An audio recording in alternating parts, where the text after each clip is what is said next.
Ready হয়ে চলে এসেছি বনাই পুজোতে সাজাবো বলে। চলো এবার তোমাদেরকে দেখাই কেমন কি সাজিয়েছি। প্রথমে একটা খেজুর ডাঁটা পুঁতে দিয়েছি, এটা যে যেমন নিতে পারে, কলা গাছ, খেজুর গাছ আর খড় দিয়েও করে কিছু কিছু। আমাদের খেজুর গাছ একটা কেটে নিয়েছি, গাছ নয় সরি, একটা ডাঁটা কেটে নিয়েছি আর তাতেই দিয়ে দিচ্ছি ফুল আর ফুল সাজাচ্ছি।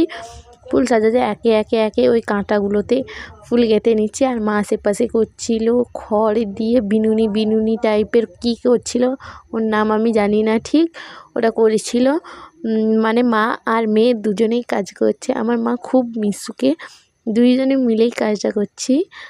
তারপর সাজানো হয়ে গেলে, সাজানো কমপ্লিট করার পর মা যেহেতু উঠে চলে গেছে, কিছুগুলো খড়ের করা বাকি ছিল, তাই জন্য আমি একটু চেষ্টা করছিলাম, কিন্তু মার মতো হয়নি।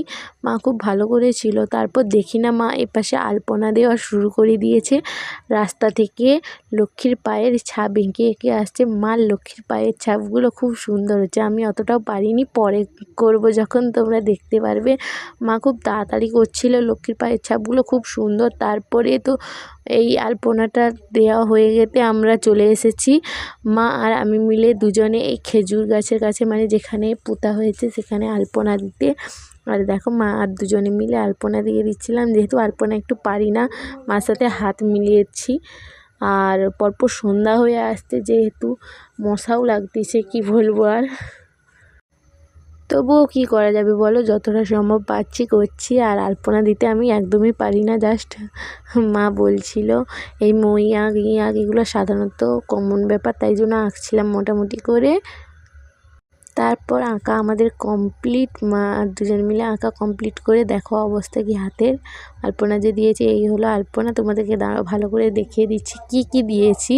আলপনার মধ্যে পায়ের ছাপ আছে, লক্ষ্মীর মই চিহ্ন, একটা কলসি করেছি, কুলো করেছি, নাগল করেছি, মানে এই সব ধান খেতে যা যা লাগে।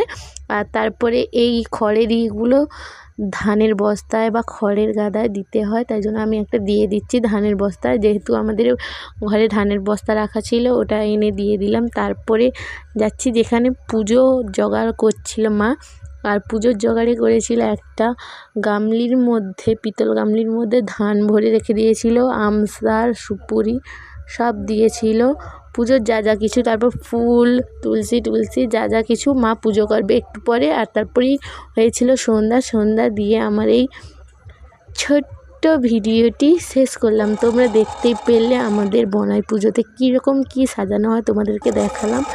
চলো টাটা বাই বাই। তোমরা এই দিনটি কেমন কাটালে বলবে।